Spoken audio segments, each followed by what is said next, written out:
What is this place? This place has a name for me, and it's simply Wickerson Studios.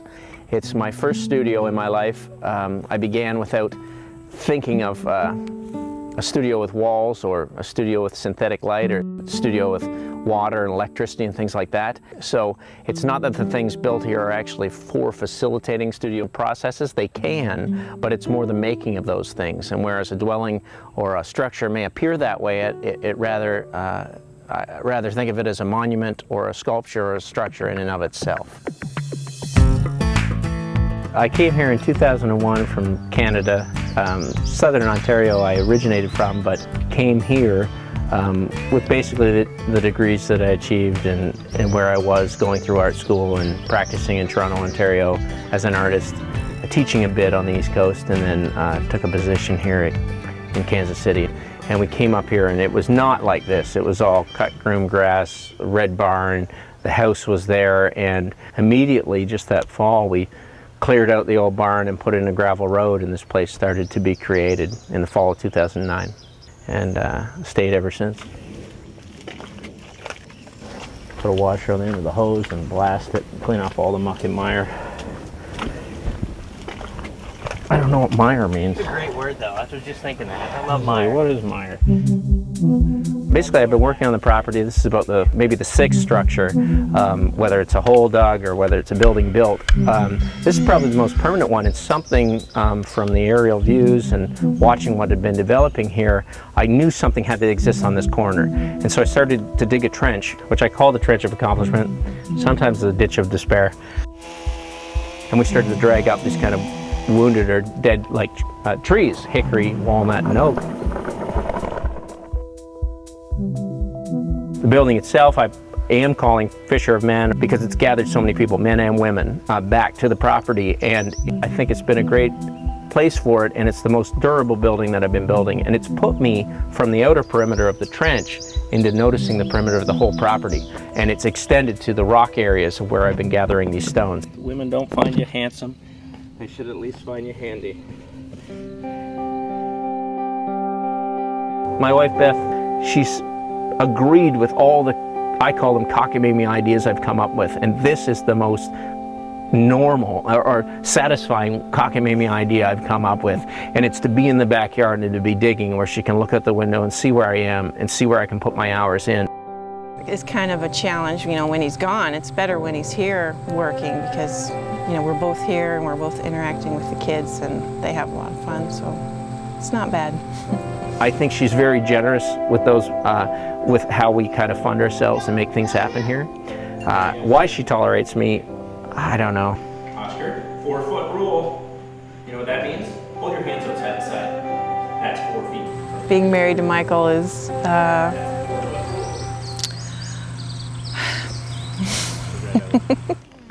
I've gathered people that have actually come here for companionship of just conversation and talk, maybe a lot of hard labor, and then we sit and chat. I have some people that come out and play music, and I have one fellow that's coming for a full year, and he's made 2 batches of beer with me in the kitchen, and that'll be a time for us to just talk. Weeds, because here it's become a haven for dragonflies and butterflies. Now it's a little wet still this morning, so they're not out. Michael, he's kind of hard to describe. He's someone you kind of have to meet and just have a conversation with to kind of figure him out.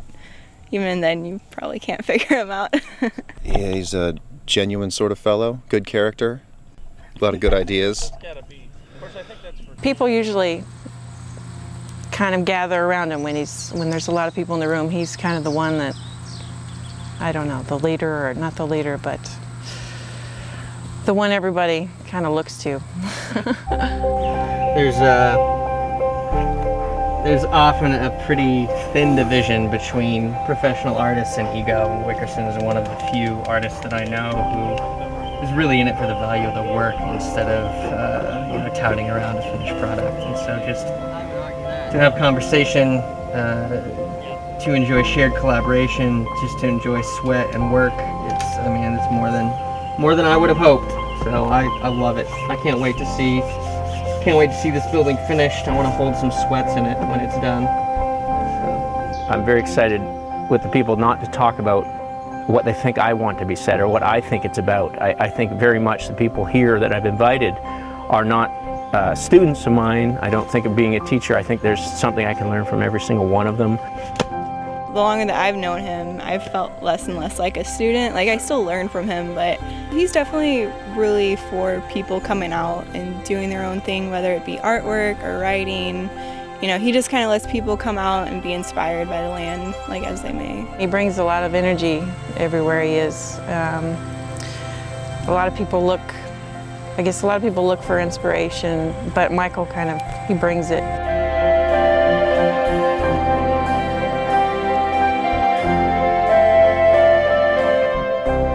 When people come out here, if they have an idea, he will fully encourage, follow your heart out here, as it were. That's one of the coolest things about being out here, is it's really open as to whatever you want to do. I want to be, for those people that do get associated with here, a backdrop, a theater, a stage set that their concept can take over. They can run with it, they can take it somewhere. And that's really how I conceive of the place. There's a certain level of your work, your sweat, the mud, it all kind of bleeds together into something. The tools and the gifts and generosity of others are getting more and more, but it's all the individual ideas of what they want to do. And I let people call it what it is. If you call it a chapel and understand what a chapel is to you, call it that. If it's a place of meditation, call it that.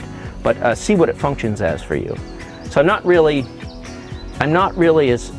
not understanding what I'm doing as an artist as much anymore. And I'm questioning it daily out here. And I'm having conversations with people coming out to help define it. There's not a goal here. It is a little bit of purposelessness. I will find something else to do when this is done. There should be a couple of orange butterflies, which I've nearly named for some reason.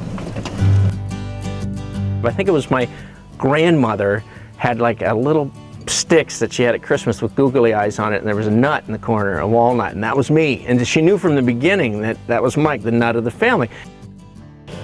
If it's crazy to think that you're most tranquil and feeling the most calm and happy while shoveling, then I'm crazy, because that is absolutely where I find the most pleasure in life, is when I can do that for an afternoon.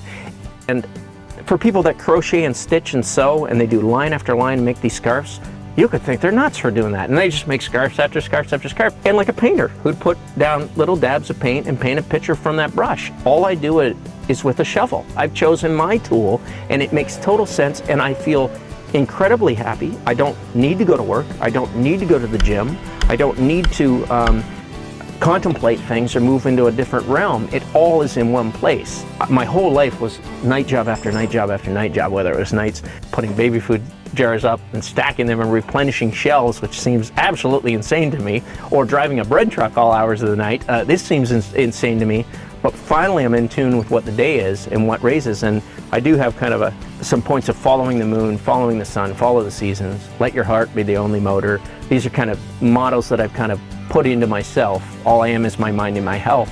I don't think there's anything odd about that, but when you get in tune with it, you just simply can live by it.